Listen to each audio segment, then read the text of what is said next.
Alrighty, so we are doing a one back to back. It seems here. So me and Derek didn't have enough to say. We brought two more people on to continue. So what prompted this recording?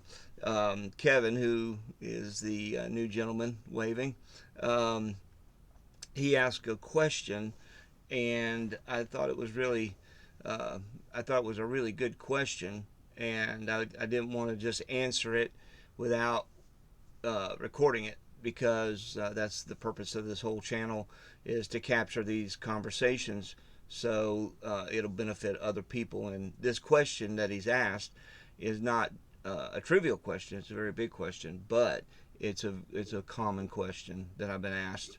Uh, you know, I don't know how many times, but I mean, I'm not going to say hundreds, but enough to know that this is a common question.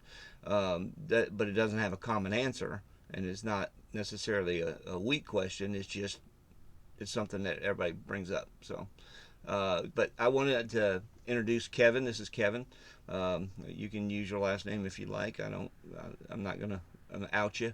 Um, but this is Kevin, and I want you to just kind of talk a little bit about um, not necessarily what you do, but because you are a common man, we'll put it that way, and I'll let you describe how you as much as you want to. So take it away. Well, I can sum up my stay in this process so far as the words John Mark. I feel like I've been passed around quite a bit, um, but that was my doing. Um, I would say maybe close to 18 years ago ish, maybe 20 years ago. I heard the process was like you know strapped in, ready to go. Thought I was hearing stuff, thought I understood stuff. Even was surrounded by two guys that I was able to work with a little bit. And needless to say, I must have caught a glimpse of something. I think some seeds were planted because, well, there's a long story in that, but I think some seeds have been planted. There were a few people that tried to work with me. Um, Obviously, I did not see what I thought I saw. And, as you go in the strategy, you'll hear like some different levels of if you start to see things, you'll have haunting dreams of this process. Like, there's something there, but you're kind of haunted by it if you do not do it. And I kind of fell somewhat in that story. Um, a little over 2 years ago, I almost died and woke back up. I guess that maybe be God getting my attention a little bit. Um, so I was in the hospital for 100 days and COVID. I had to learn how to walk again, all that wonderful stuff. But through that process, you know, um, I kind of felt everything melt away except for what mattered. And I guess some of those seeds started to grow a little bit. And while I was sitting at home trying to learn how to walk again, I was looking for anybody to talk to. So Mr. Jason there, I just his little Facebook thing popped up. I was like, hey, I know him. Maybe he'll come by. So I just hit him up and he came by and talked. And, we just kind of started from there, honestly. It just kind of through a conversation. And then at Derek and his guys, I think they were preparing for a trip and they decided to kind of practice going through the strategy. And, you know, when you hear something, it's like that awesome song you hear from back in the day when something wonderful happened and you just hear it and you're like, oh, I know those words. And you just start singing it. Yeah. Kind of what it was like to hear the strategy again. And I was going, oh, yeah.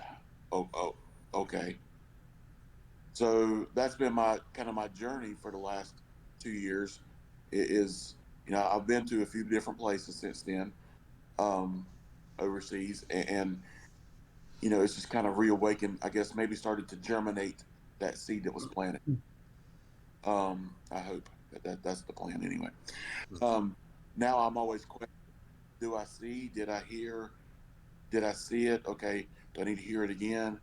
And I'm almost I don't know that it's a bad thing, but I do think that I'm like second, triple guessing it to make sure that I'm hearing what I'm supposed to hear. Um, but to go with the question, I've been trying to follow Jason around for quite some time now, and he's really good at doing something. And I've realized that I'm bringing the wrong equipment to it. I I kind of want to see him. Well, my question was, how do you fish for men? Mm. Like, how do you go fishing? I feel like I'm in a boat and I see Jason having a little cane rod, nothing fancy, little string, and I'm overemphasizing, but you get the point. He has I don't know bait if that my equipment's that good. yeah, well, bait that looks insignificant. He throws it in the water and he's getting bites. I'm looking at my hand and I see a thing of dynamite with a lighter, like I kind of like that Elmer Fudd, like Bugs Bunny. I'm sure that's one of those where you throw it in there, watching it blow up, going, okay, now I can catch something. And I feel like if I have some opportunity this week to go fishing, um, but then I'm learning because I was listening to 2 podcasts ago when you three guys were on there, and remembering what Jason had told me a few weeks ago about the Engage, and then Emerge, and then Equip was every day that I wake up, I have a chance to go fishing, and not just set appointments that God's making with some different people, and I'm going, okay, well now that's even worse of a problem than I thought I had the first time. So because I thought, well, I can just prepare to go fishing at the couple times that I have appointed this week, and now I'm going, no, I should be fishing every time. Mm. And so I don't know, I feel almost, well, inadequate is a good word, but that's not a bad thing because that means maybe I have a chance then. Um, but I guess my question is those introductory questions of how do you start that conversation? But then I realized, because yesterday I had an appointment, which is why I asked the question before I went.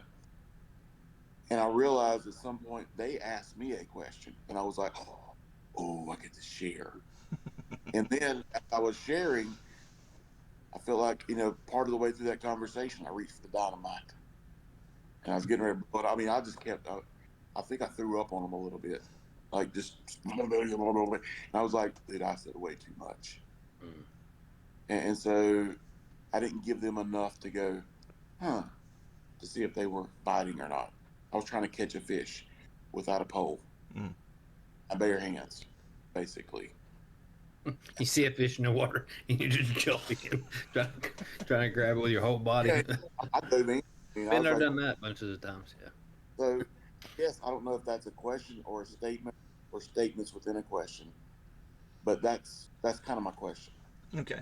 So that's a great question, and I love the way you framed it. So, um, what I want to do is I want to try to get you know interaction from Derek and Jason on this as well, because we've all had the experience of interacting with people, and but one thing I did want to draw attention to was something you said about your attitude now is you're not assuming any that you hear or see, and that is so key in this whole process. Is if you ever get to the point where you think you hear and you see perfectly, or if somebody says something and you think, oh yeah, well I got that, that's very dangerous. So it's it's hard to stay that way though. I know for a while, well, not for a while, but I tend to at times look at who's saying it, and it shuts off my hearing by who's saying it.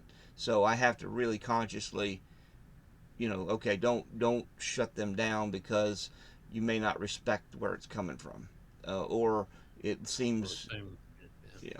So, but I know what I want to say about this. I'll talk. I'll throw it up in the air. Derek and Jason, you jump in. Okay. What are we jumping into? Well, the question. What what would you say to that question he just asked? Well, there's not an answer as much as there's a skill set that gets developed, and it just takes some time to learn the skill set. I remember, when I've been this for a little while, Bill and I would go to lunch with a group of guys at varying stages in their walk with the Lord, and one of them would be sitting there and they'd ask a question, just a Bible question.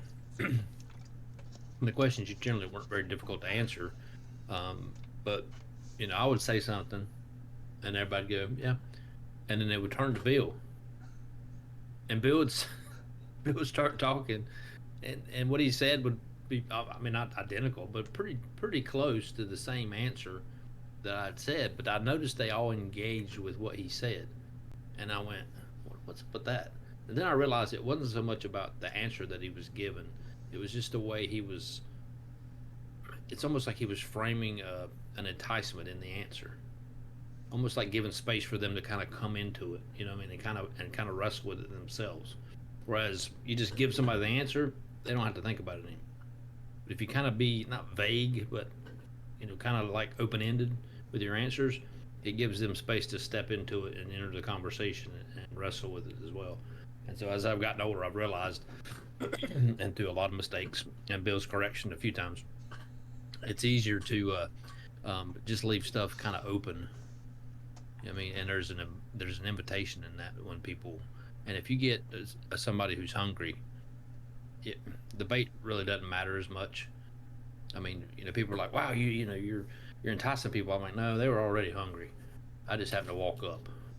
So when you find somebody who has if you get a fish and ain't ate in 4 days, you don't matter what you throw in the water, they're gonna bite it. So A better hook sometimes. Yeah. As far as learning how to do that, it really is just time and just practice. And you get to the point where you realize, and I can kind of tell now when somebody, by the face somebody makes, whether to press in or back off. Sometimes it don't matter how good the bait is. The fish ain't bite. They just ain't gonna bite. They don't care for whatever reason. Sometimes they're they're happy where they are. Everything they're doing in life is seemingly successful, and they're just not open. There's no discontentment or uncomfortableness in their life to make them want to investigate further. It's like a fish just had a full meal and you drop a worm in the water, they're like, "Okay, I'm good." And they just keep on going. So those people, don't matter what you do. But if you got somebody that's super hungry, you can say apples and oranges and they'll turn to you and you go, "What? What'd you say?" So I know that's kind of odd, but that's really what it comes down to. It really does come down to the person you're talking to, and most of the time when you drop a line in the water, you're not going to catch them the first time.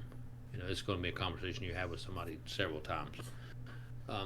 Like I did a Bible study with a bunch of guys, and I was teaching, and I was trying to teach something that was not like way over the top out of left field, but just enough out to them go, "Wait a minute, I ain't heard it like this before." And that kind of gets everybody kind of leaning forward in their seat a little bit. And then at that point, you can engage people with questions that kind of get their thinking started. And then if they give you a pat answer, challenge them. Like, "Well, what do you mean by that?" Or, "Let's go a little bit deeper than that." You know what I mean? And try to push the issue a little bit to get them kind of processing. And for somebody who's really at a place they want to grow, they'll lean in. They'll come up to you later. They'll be like, "Man, I appreciate that," or, "Man, I really never had that perspective before." And then you can just have a conversation and just start talking about things from the scriptures and from the Word, and then you're kind of rolling eventually. So that's kind of what I would say. How about you, Derek? Hope that helps. I don't. No, we're starting the conversation. I know what I want to say, but I want to hear. I really am curious. I don't want to poison the well. So I want to hear what you guys say first. Well, we had met last. Sorry, Derek. I met with a group last night. Yeah, shut up, Derek. Derek, nobody wants to hear from you anyway. I'm just reminded of it. We're walking through Mark, and we just started to, we've only gone a couple times, and we're in Mark, and we get to that point where Jesus says, he called Peter and Andrew. He says, "I'm going to make you fishers of men," and we're talking about that last night, and the idea of that is just, we just dismiss it. We just, "Oh yeah, okay, he's calling fishermen, so he's making them fishermen." Like we just assume it's just a kind of like a little preacher talk, but it's a big idea. Like it's really like Fundamental. mind-boggling what he was inviting them into. Yeah. So to realize it's not a small thing to No. invite somebody to come follow you, it's a big, big, big thing. So yeah, and precious. So Yes. I would say that. Very much. Something on a side note too. I'll say this, and then I'll kind of give my little spiel. But on a side note, I asked Bill the question yesterday when we started rolling in this due to what Kevin had asked after, and I said I've never really thought about this before, but the only four that really heard the call to be fishermen was from that first group, and of course Jesus's genius strategy, and I've been wrestling with that a little bit, and Bill and I went back and forth and talked about that about lunchtime, and just I've never thought about it like that, but it was Peter, Andrew, James, and John, and nobody else was there at that moment, but it's something to think about. Hmm. That first group of guys could have been maybe a little better at fishing. I don't know. I mean, again, I think they all fished, but it's just something to think about. Just Yeah. rolled that around in my head. So anyway, Well, I would think and that people in that first group would be much better at enticing people to move, just because of their Yeah. their um, impulsiveness Well, and they're their moving. just their nature. character, the way they carried themselves. Yeah, They People just, are drawn to follow them they just naturally easier. move anyway. Yeah. yeah, and that's like when you talk about um, anytime I used to think about that, be fishers of men, I would think, well, those are the ones that are they say it great in front of people. They're the evangelists. They're the ones that can preach the word great. Like it's just again the paradigm for me with you will become fishers of men was the fact that I didn't really have an understanding of what a fisherman looked like. Although I've grown up fishing my whole life, love to fish. I understand tons of the detailed complexity of fishing, but I was looking at it wrong, and that you have to be this kind of person before you can be a fisherman of men. But with all that said, that's kind of how I used to struggle with that. And then just yesterday, I've started this walk through Lamentations, and I've been overwhelmed by the meaning of Lamentations, what the meaning of the book is.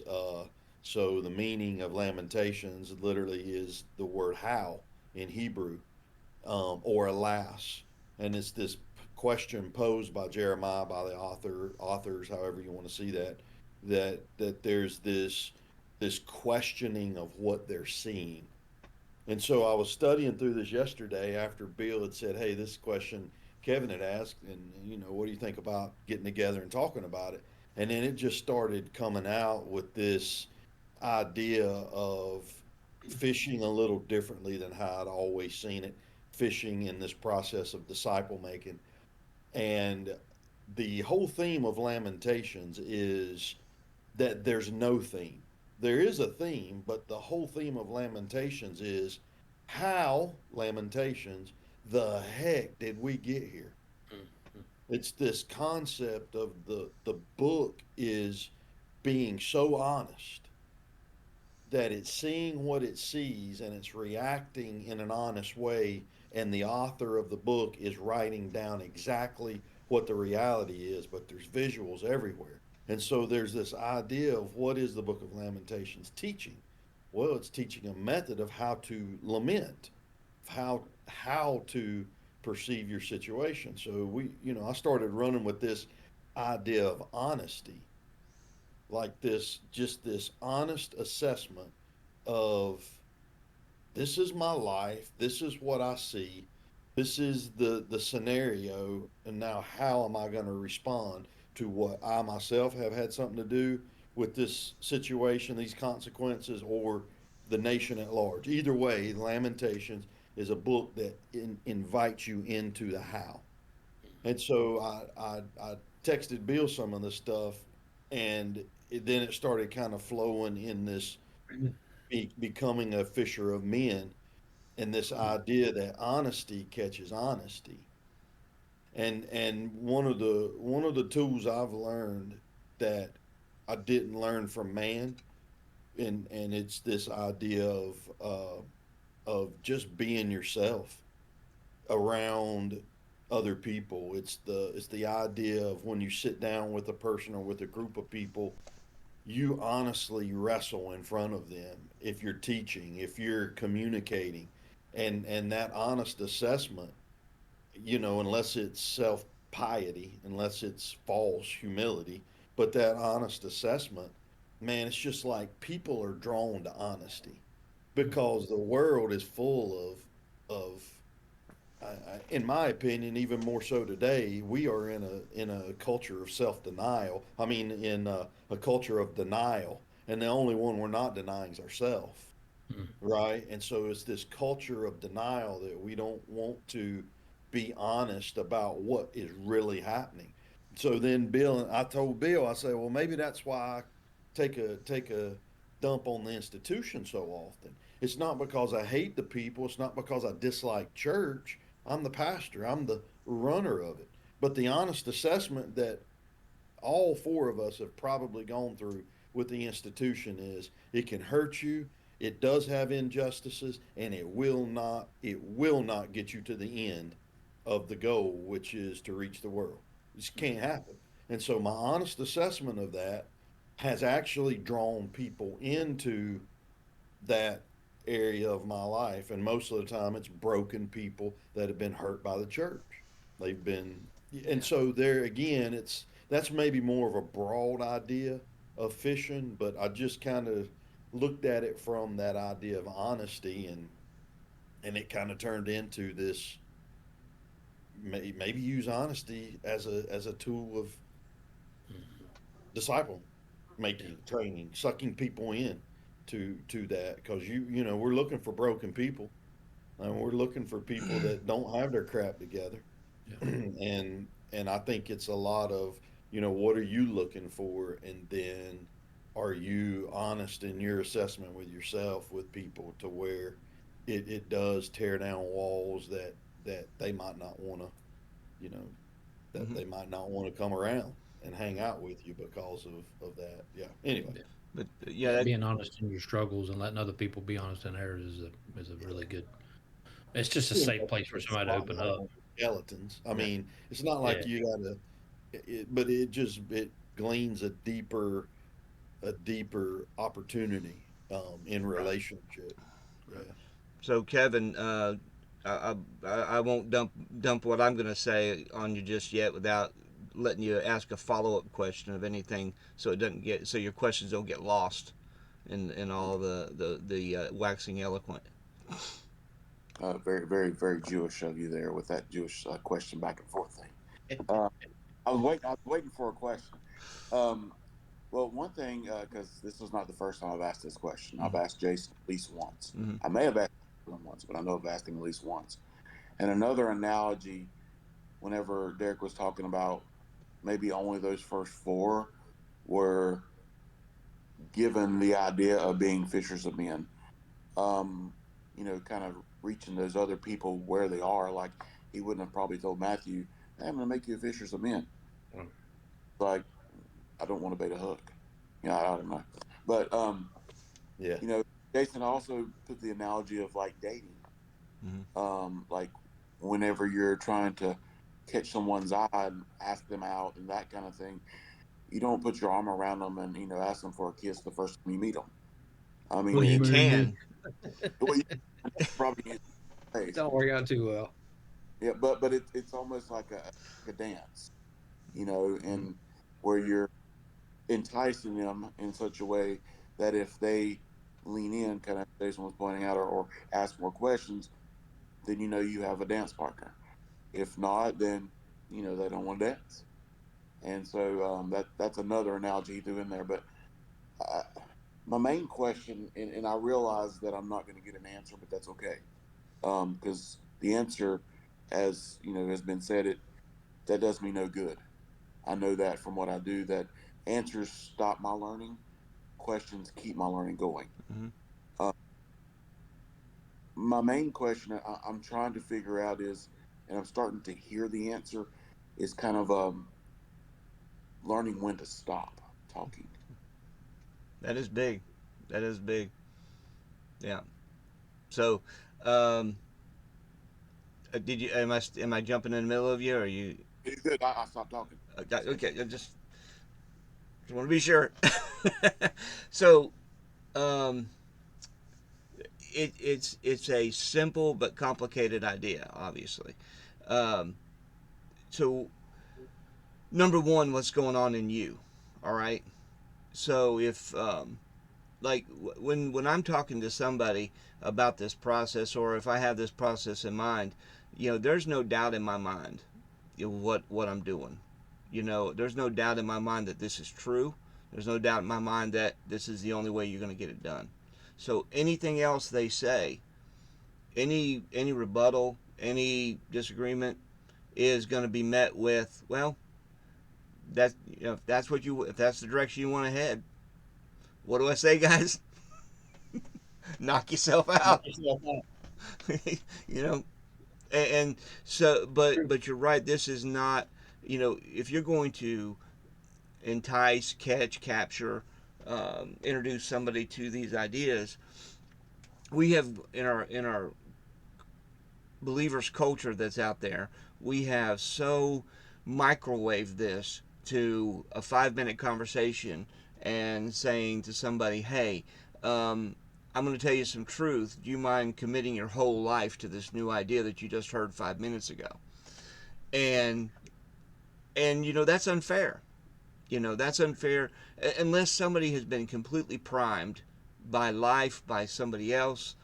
You know, there's it's just like that person that is walking around going, I wish somebody would just tell me how to accept Jesus. If they're walking around like that, yeah, 5-minute conversation is going to do it.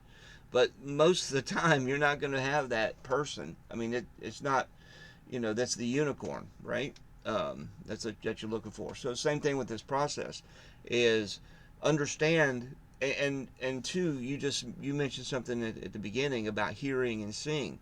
Understand that the people that you're talking to are blind and deaf.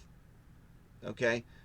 If you go into a conversation knowing they're blind and deaf, if they come out showing themselves blind and deaf, it's not going to frustrate you. Right? So they're just where they are. One thing that I have done, and you've mentioned this actually before, Kevin, you may not even remember you mentioned this, but I change up my vocabulary. So stop using the believer's handbook of terminologies. Use something else. Use something different. Um, I don't like certain stories. I change the title. Um, like there's something that we've called the prodigal son. Right? I never call it the prodigal son. I always call it the extravagant father because the focus is not the sons, it's the father. And so when I say the extravagant father, then people never heard that before. So they go, what? And you're like, oh, yeah, you may know it as, or you may be called it as. And then what I've done, and then I'll shut up. And that's the hardest part. Like Jason said, you're just enticing people. So sometimes you need to lay a truth and walk away. Literally. Like I had a pastor one time, I was frequenting his Bible studies in church, and I was taking notes when nobody else was. And he goes, he's pulled me to this, or I was talking to him, not pulled me to the side, but I was just talking to him as I was leaving, and he was like, hey, I noticed that you're taking a lot of notes, and I noticed, you're really, writing a lot of stuff down. And I said, yes, sir. And he goes, what are you doing? And I said, well, my job is to capture information and repeat it. And I said, you have a good night. And I walked away from him, literally walked away from him. And then he stopped me again and asked me the same question. And I said, well, my job is to capture and repeat. You have a good night. And walked away. And that went on for probably a month. That's part of probably a big part of this as well, is how patient can you be with somebody till they hear or see something. So it's definitely, uh, you mentioned dating, a dance, romance. It's a tango at times. It's grunge dancing at times. Um, Watch it yeah, sometimes. mosh pit. There's some blood involved. Teeth may be flying. Broken bones. Yeah, but and two, you have to, once you engage somebody enough times, you start to get a feel for what drives them, right? Who they are, and then you know whether or not you need to lay breadcrumbs out, or whether you need to punch them in the head. Okay, and I'm not saying and you bring up a good point of, you got to make a mistake or two. All right, you got to, because you're not good. This is not a skill you're going to get. You may be natural at some of it. You may have some natural ability in it, but you're going to have to learn what to say, what not to say. And I usually describe myself as a bag of water. And people that go, well, a bag of water, what's a bag of water? Well, if you put water in a bag, it will hold it for a time. But if you make a little hole in any part of that bag, it's just going to rip open and you're going to get the whole bag of water, right? Well, that's the way I am at times. Is somebody says something and I just, like you said, I throw up on them. I just, ah. Now, some people you may need to throw up on because they need to be overwhelmed. They need to feel that gush, that flush of information, so that um, that you knock them back on their heels a little bit. Because this is, if you're going to get in this process, there's going to be a lot of uncomfortableness in it. And if you can't be uncomfortable, then you're probably not going to make it, right? Because that's what happens when you fish. You're taking something that's comfortable, it's happy, it's not doing anything, or it's minding its own business, and it's content. And you're going to take it out of that environment and put it in an environment where it feels like it's going to die, right? And eventually it will die. So there's a lot in that right there. Yeah, fish don't want to be caught. Every time I go back and listen. Do what? That I need to come back and listen to that one because I didn't quite get that quite written down all the way, because that was good. but so when you, and two, a lot of times, have you ever met that person who evangelizes just so they can have one more notch on their belt, so they can brag to somebody? Recognize that, I probably have. I probably recognize it as something else because I'm not as equipped to recognize that yet, if that makes sense. Yeah. So there's some people that will say, will try to recruit, a new believer, or even recruit a disciple or somebody to disciple or invest in. They'll you look at that as something to prop themselves up.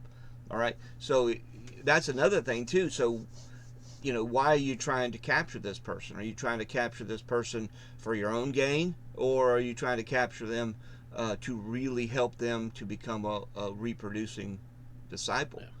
I mean, my first thought, and actually said this about some other things with some people that I work with, but it's because I love them. Mm. I mean, that's my ultimate desire. It's like I want them, it's the same as you meet a lost person. You want them to know Jesus with all your heart, Right. and that kind of, I guess that's where my passion comes from. But at the same point, when you poke that hole, my back rip's completely open all over the face. Right. I'm trying to learn to let it drip.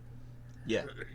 Well, but you got to learn when that bag may need to rip, though. Yeah. So don't ever, if you, don't beat yourself up too hard, because God can even take that mistake and work it to a good point. Just go, man. I need to be a little bit more. Or if you feel that way, then you just temper yourself.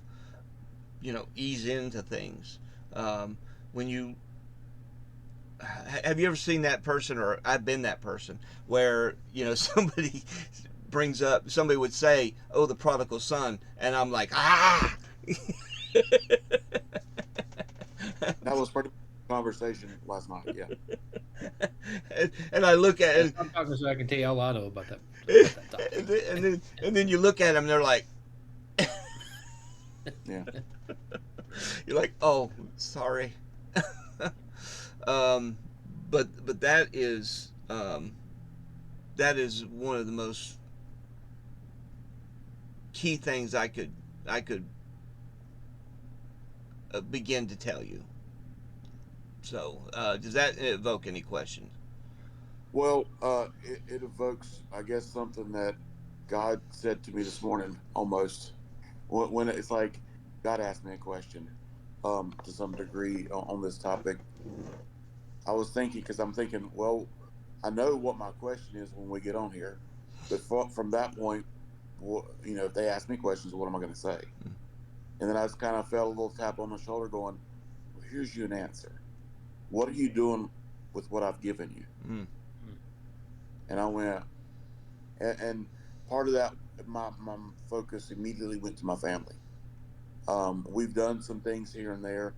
I have the ideas of trying to make this the heartbeat of my family, but what are you doing with what I've given you? Mm. And I go, okay. Right. So, But not every conversation that does not eventuate into someone being interested is a failure. yeah. Okay. Well, like last night, I'm not going to tell you the conversation because I hope it goes further with the person I had it with. But as I answered their question, because they literally asked me a biblical question, I went, okay, because I didn't think it was going to. It was not a biblical situation. Um, I got to a point that I asked a question on a certain word in Scripture, and they're like, "I have no idea what that means." And that's the point. And God's going, should have walked away, because a Right. few minutes later, they were talking about wanting to look up Scripture and how to do that and getting the concordance and so, and of course I'm showing them on my phone how I use my, and so I'm like, dude, let's sit down right now, let's teach. But it's like God showing me that would have been a great point to walk away. Mm. Not that he can't use that, Right. but I guess learning to hear those voices and walking slow enough to listen. Mm. Um, and that's not really a question, but it's like an evaluation. That's kind of what I'm hearing now, Right. if that makes sense. Mm-hmm. Yeah. There's something I was thinking about when you were saying that, Kevin, and you know, be honest, I'm a pastor, and that in itself is enticing to people that want to that are leaning in because they're like, oh, you're a pastor, well, let me see what you know, or let me ask you this question. But here's the thing I was thinking about is I was thinking about the parables, and I was thinking about the parable of the net in Matthew 13. I was also um, thinking about when Jesus called those four guys that were in the act of fishing. It's a little different based on where you read it, but either way, it's the same idea.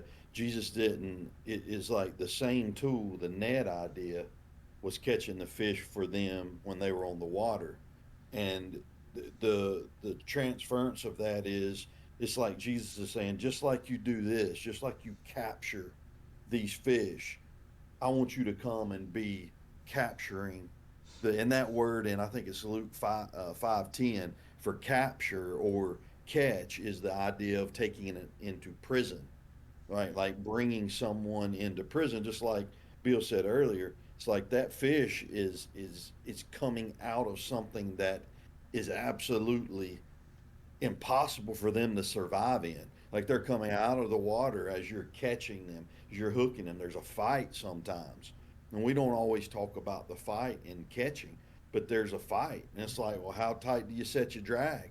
What do you do? What do you do whenever somebody seems to be getting reeled in, and then they go back, and then it's just this battle. But my idea that I was thinking about was, even in my own personal life, maybe, yeah, my personality might be a little different, to where I can kind of, I don't know, draw a little bit more of a crowd.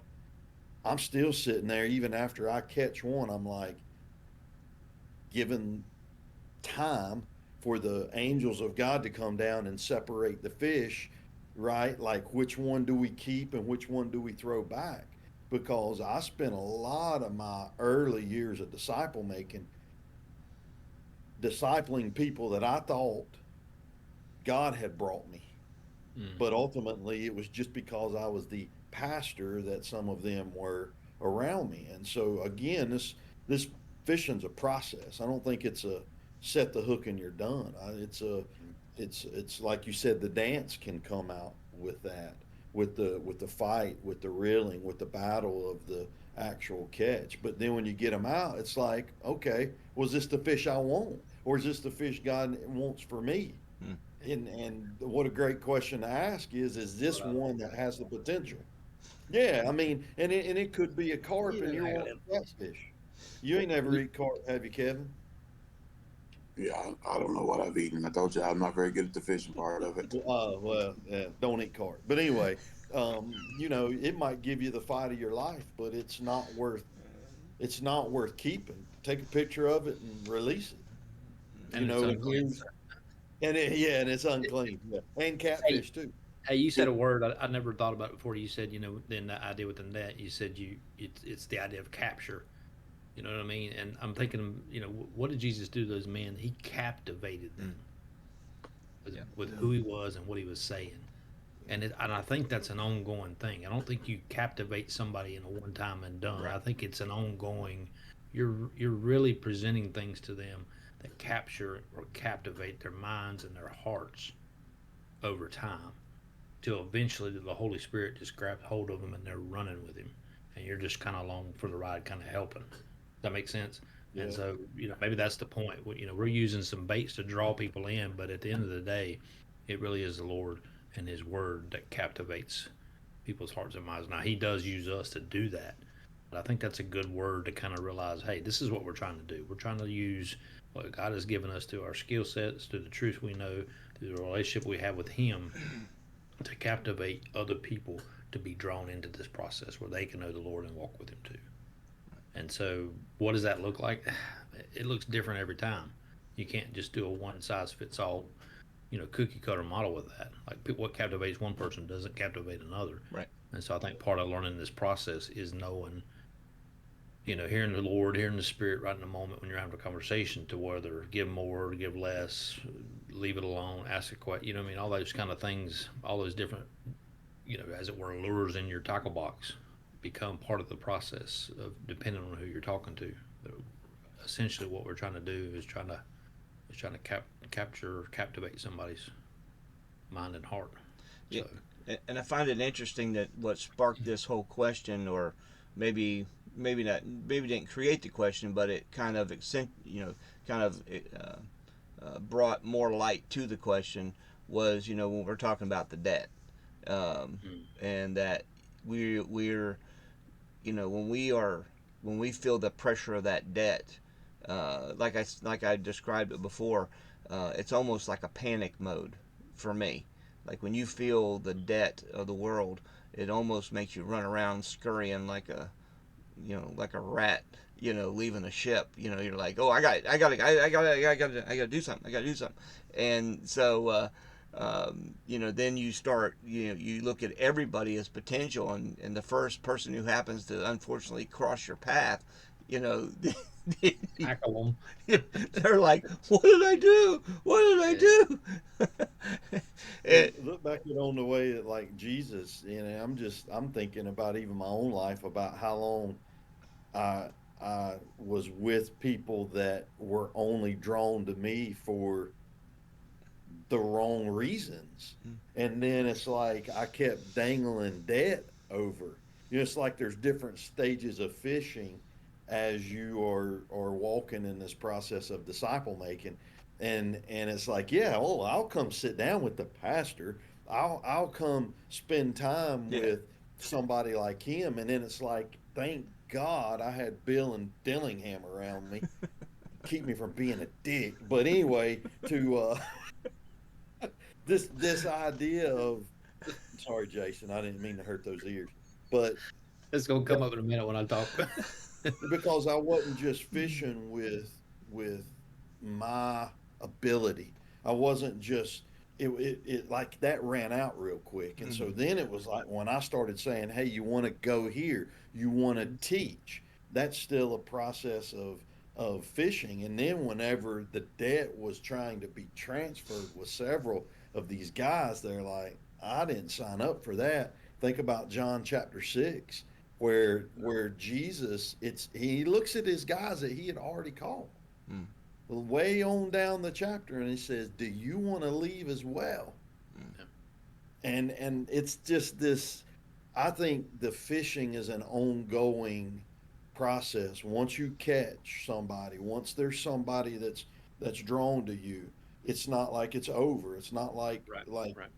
it's kind of like salvation to sanctification.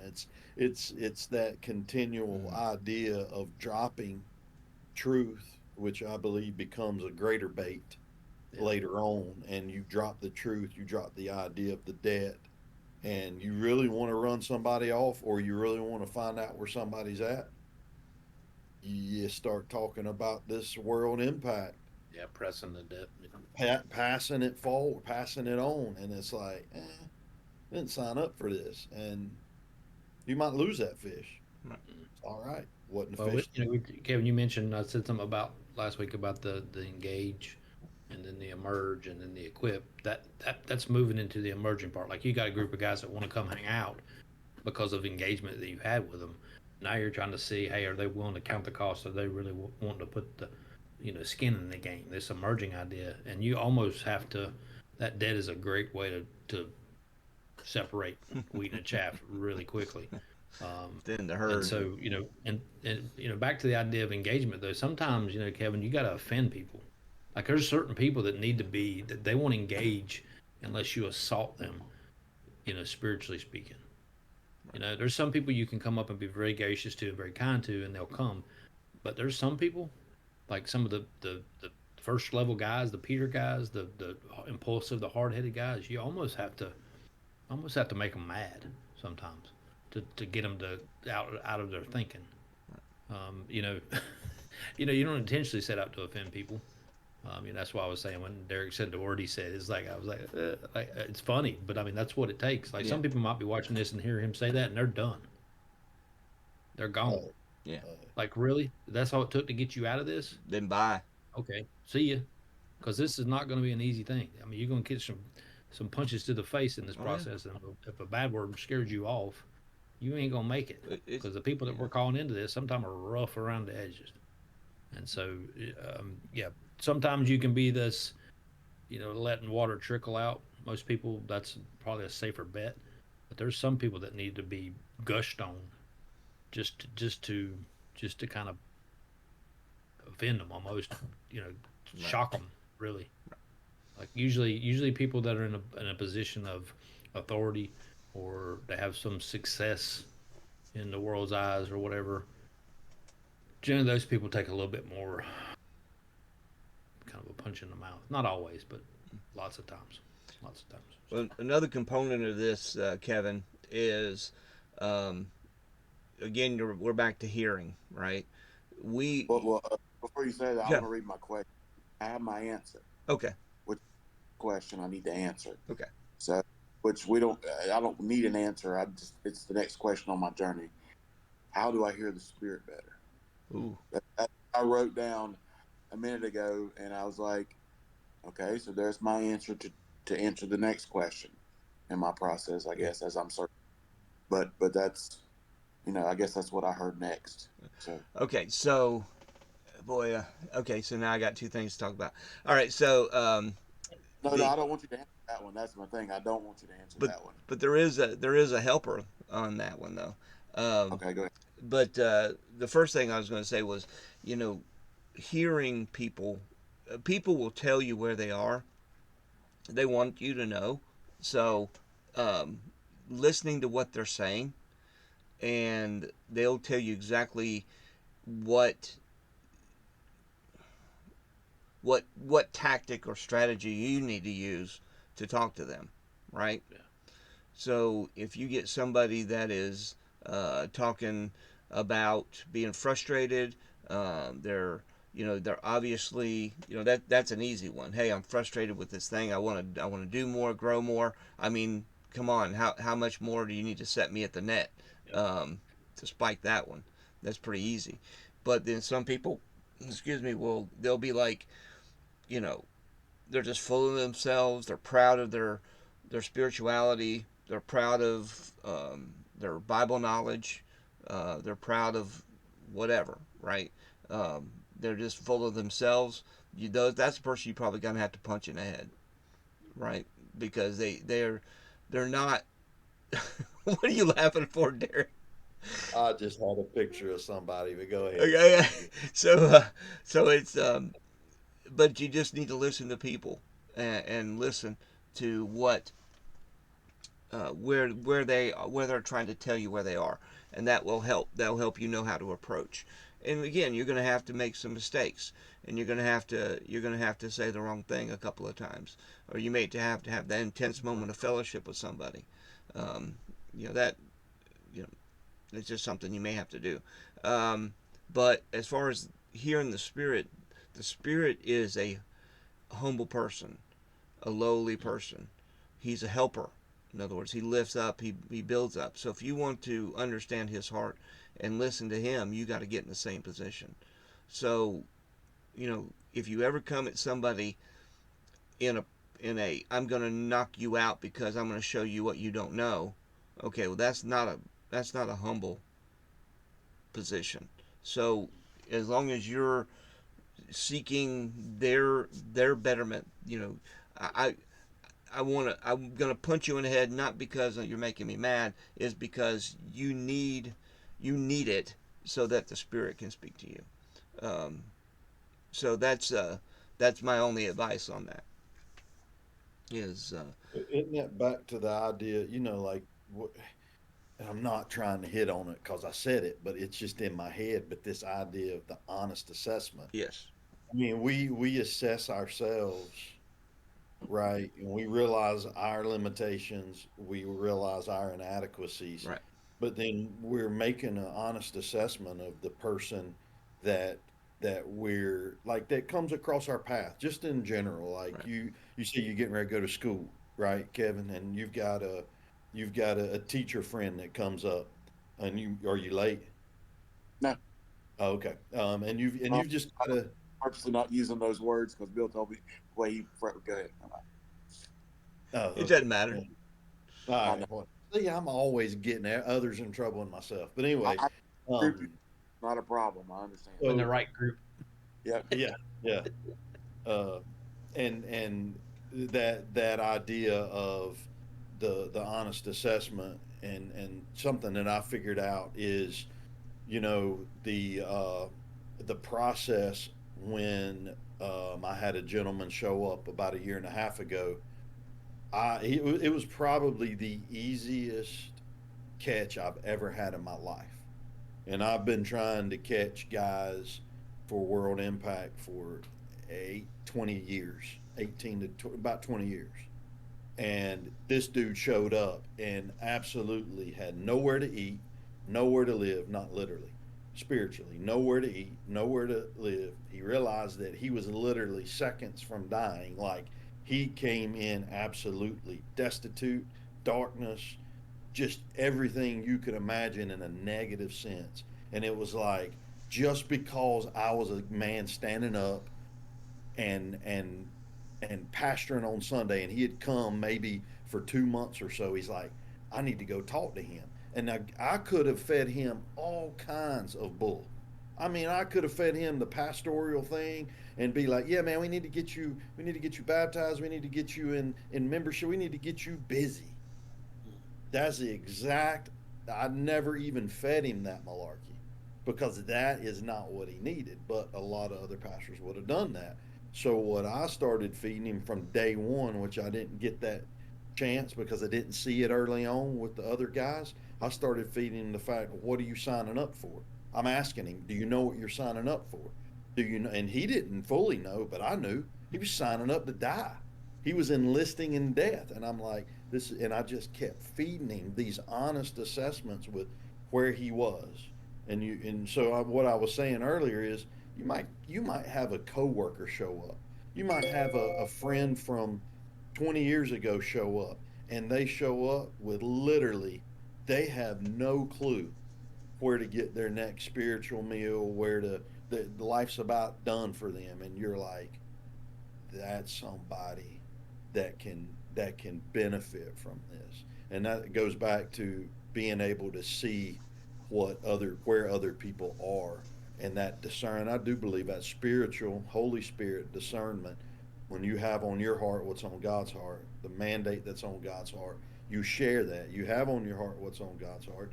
You have the mandate that God's laid out in front of you. So now all you're waiting on is somebody to show up, don't know what the heck they're doing. Because most everybody else shows up, thinks they know what they're doing. And that's where it's like, ooh, I'm looking for the humble. I'm looking for and usually the humble are not the rich, they're not the pretty, they're not the ones that got all their stuff together. The humble are the ones that are honest and say, I'm going to literally take my own life if something doesn't change. And I have had that spoken to me before, and I'm like, it's amazing you say that because this process is going to take your own life. And I mean, and I, that's heavy. You can't say it like that to everybody, but some people are like literally ready to take that whole fish that you're using, that whole big bait. They're ready to just grab a hold and run. And the last and most important, it's actually the first part, but these ideas are spiritually relayed. So, without the Spirit punctuating it, it doesn't matter how well you say it, how good you say it, how bad you say it, how long you say it, how short you say it. It doesn't matter. I mean, it may be literally a 1 word, 2 words, 3 words that completely hooks somebody. And it's that the Holy Spirit, because they prepared them, and then rattles it around in their skull until they just can't stand it anymore. So God's prepping the ground for that seed to go in. yeah. I love it when it's just it's so funny. We get somebody who can't see spiritually or hear spiritually, and we think we'll just say it again. We'll just say it again. We'll just say it. And it's almost like when you're talking to somebody who's a foreigner who doesn't understand English, and you raise your voice like that's going to help. Let me say it louder And slower. and slower, and you still can't hear me. Yeah. Sounds like pulpit talk right there. Yeah. Well, on this last trip that we made to Ethiopia, God had primed the ground so much. Man, we just had to show up, and it was phenomenal, to use Derek's word, to just be in that room and watch the Holy Spirit just punctuate everything we said. It wasn't that we said anything really fantastically. It was just the information was just so needed, and when we started presenting it, then the Holy Spirit just sledgehammered it through. And who knows, it may have been just that immediate growth and dies off, but I don't think so, but we'll see. Well, you could almost tell. Like we've been in rooms in other parts of the world where the freedom of the Spirit's movement in a room is tangible. In other words, like you can tell the people are receiving truth in a way, and there's such a spiritual hunger and humility. I mean, Kevin, you kind of saw that last group that we went to in India, that kind of posture, that kind of atmosphere, it just breeds life. It's amazing. If you get in situations like that, then what the Spirit's going to do is almost unlimited. What he could do in a group of people whose hearts tender and toward him, but in other places we've been to, it's like you're talking to a brick wall, And no matter how eloquent you are, or how what a good teacher you are, how good the information is, it doesn't really matter. Right. It's hard ground. It's not. It's not. It's not ready to receive good seed. So And the looking for those avenues, I think is what we're wanting. We're trying to find places of that, and generally when you find it, it's because the person's heart's humble. We're talking about the brokenness sets that up for people to receive. And if a person who hasn't gone through any struggles or any brokenness, they're usually pretty prideful and pretty assured of themselves, and so they won't listen.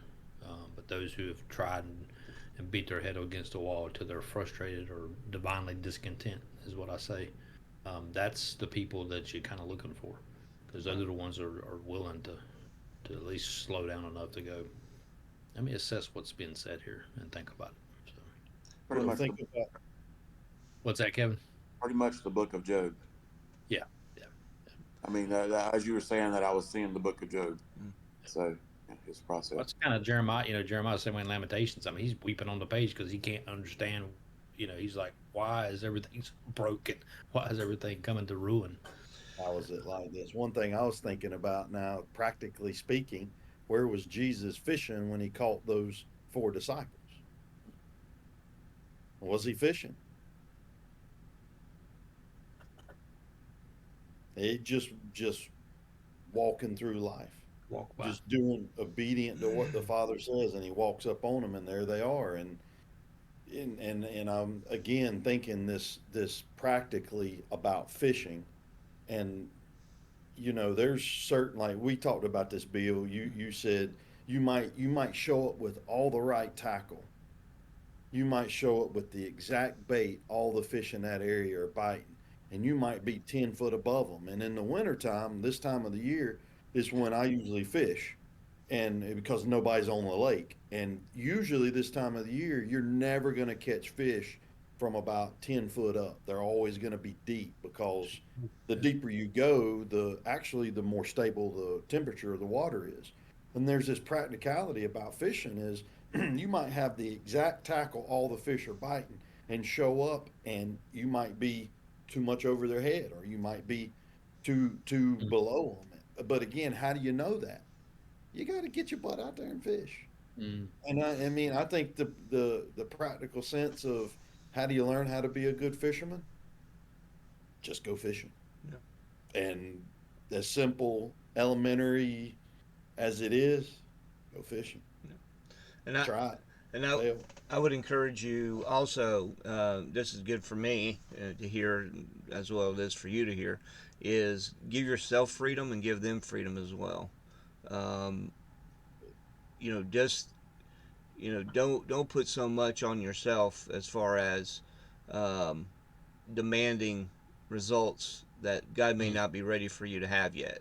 Yeah. Um, just say, you know what, I'm just going to be in this process, and I'm going to learn. I'm going to hone my skills, and I'm going to keep.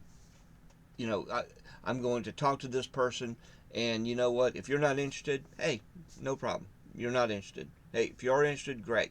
If or you're indifferent, or whatever they are, let them be where they are, and that's really hard too, because we're so passionate about this at times. We're like, what's wrong with you? What's wrong with you? How hard do I got to hit you to get you to care? It's almost like care, dadgummit, and they're like, they're like, okay, okay, okay, I'll care. I'm trying. I'm trying. Yeah. That's a So, great. so Bill, I got a question for you and then the other guys, but I'd love to hear your response to it, because Jesus. Derek said Jesus came walking along the shore and called those guys, but that was not his first encounter with them. Probably It not. wasn't like we get this idea that Jesus looks at them and goes, "Oh, that's them." Like he had encountered them before, Hmm. so he went there looking for them. Right. Does that make sense? So Hmm. there's been engagement already. I mean, it was So intentionally fishing. yes, very much so. So Bill, when you've started meeting with somebody, generally, how many times? I know it's not an exact number, and it varies, but how many conversations have you had or encounters you've had with guys before they really commit to sit down with you in a strategic way? You know That's what I a mean? great I can't question. think of anybody that I've talked to one time, and they came. Like it just doesn't really happen. Um, yeah, I would probably, at the bare minimum, would think it would be 7 to 8 encounters Mm. at the very minimum. When you say encounters, you mean conversational or just What bumping into, or bumping into conversations, um, just like Brian Dellinger. That how did I engage him?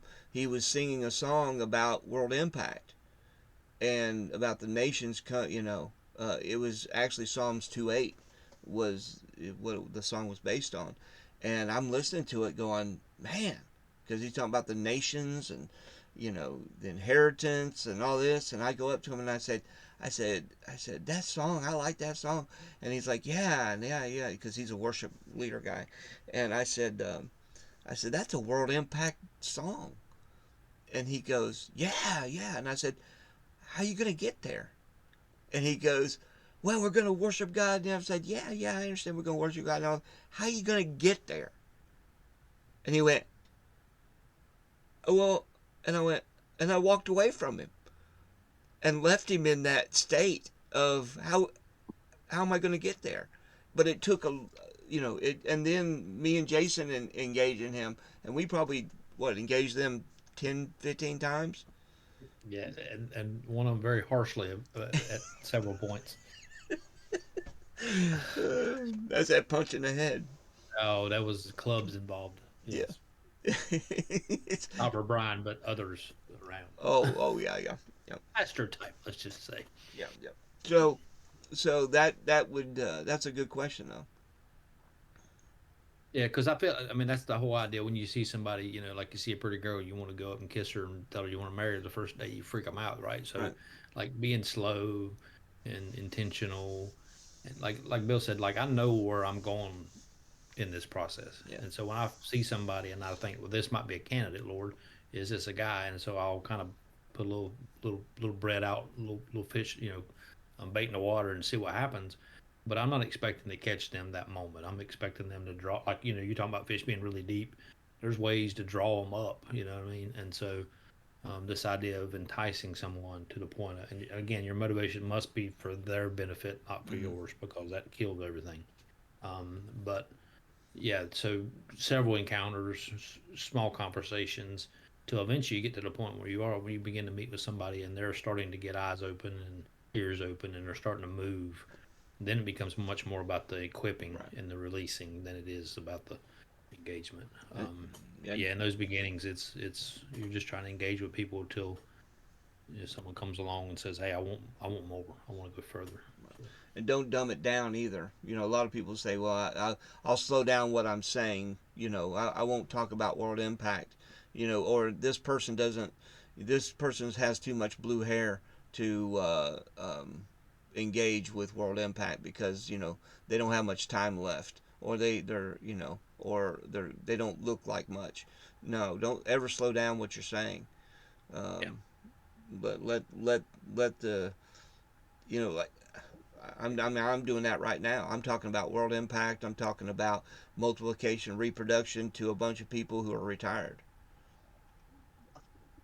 So, but what is God going to do with them? I don't know. It ain't my business. I'm just going to be there speaking the truth on it. I will say, Jason, that question you asked Bill with his answer brought me comfort mm because I was yeah, because like, that's why we care. We want you to be comfortable, Kevin. well, I know, Let me rephrase but it. I know. I'm just messing with you. it came to mind. So you're saying there's a chance. Yeah, So one in a million. Yeah, I think we get this wrong idea about how Jesus did this, and just pointing little things out like that in Scripture lets you see, hey, there's more to this than this. It's not this divine, out of heaven kind of thing. I mean, he was engaging with people, Yeah. and he was really having conversations and challenging their thinking at every turn. And some people didn't want to go, and some people did want to go but didn't have the commitment or discipline or skill set that he was looking for, which to me seems kind of crazy, but yeah. You got to have some There were gas in the several people tank. that called, he didn't, and they didn't go. He called them and they were, no, I'm busy. Well, you're too busy for the Son of God, you know, it's possible you might be too busy for me. Oops. There's discomfort, Yeah. Yeah. right, on top of comfort. And maybe that's one of the ideas is, early on, not that we have to intentionally do a shakedown. It's not like you're intentionally shaking down people, but I think Bill, you said it. We've all said so much. I can't remember, but that idea of what are we feeding them? It is the truth, and that freshness of the bread is enticing, but it can become stale, and people just like the people in the wilderness. I mean, you know, I've seen them come and go more than I've seen them come and stay, Oh yeah. and that's Yeah. a tragedy for me. But it's also a reality that Jesus had to see that as well, and I think that's it. He saw many of them come, and most of them go. But if you get, it's just in just one man can change the world. Mm-hmm. So maybe if you just develop one man in this process, that might be all that God has one man to reproduce himself Yeah. in. No, Right. yeah. Never Just discount one. the one because that's all God had. That's all the Father had. Well, Abraham had Isaac. Yep. Yeah. Isaac had Jacob. Yep. Moses had Joshua. Yeah, That's it. we're not looking for a million people.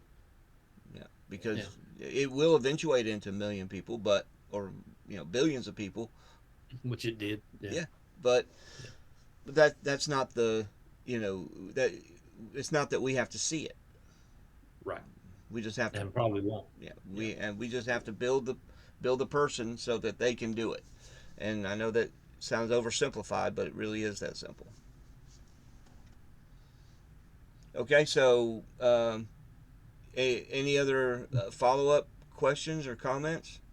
I'm Well, sure. Kevin, I would recommend. What? I didn't hear you, Kevin.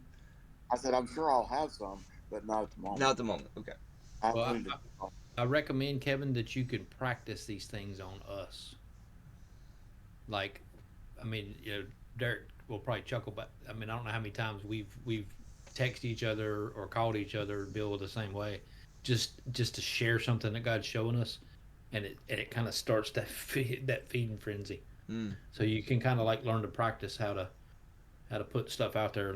Not necessarily that I'm trying to entice Derek or Bill, but I am Mm. because I want some help in this wrestle. Yeah, yeah, But that's it's the same. You do it the same way you do with them as you do it with anybody. Yeah. You may not get the significant responses you do with these guys, but you can practice that. You know, like Mark. Mark's a guy that we meet with. He just texts me, and he's like, and we meet every Saturday. We met this Saturday. How long, Kevin, were we there? 4.5 hours. It was like Um, almost 5 hours. for some And dinner. And yeah, we started at 7:30. So, and then Martin just texts me. He's like, "Hey, do you have any time this week for coffee or breakfast or lunch?" Um, so he's like, you know what I mean? It's like when somebody's hungry, they're hungry, hungry, hungry. You know what I mean? Like you well, can't get enough. when I left Saturday, I was like, I just need a potty break, a refill on coffee, and I'm ready to go. Right. And Right. I stayed for a few more hours. Yeah. I was like, really? In 4.5 hours? Okay. Yeah, and you find somebody like that that's you're not twisting arms anymore. It becomes life giving. Yeah. You know what I mean? It's like your heart is kind of set ablaze when you're together with guys who have that same passion, same hunger, and want to get in the Word and learn and grow and and follow after Christ in this task or this assignment. So it's a lot of fun. Oh yeah. A lot of fun. fatal fun, right? Yeah, real fun. Yeah, and I guess it's hard to hide the joy of living a life you can't believe you're getting to live. Uh, so that's another. I think that's another thing that's contagious. So, um, Yeah. anything else? Who wants to have the last word? Thank you. That's That was two. okay. All right, guys. Well, thank you for your being here, and we'll cut it off.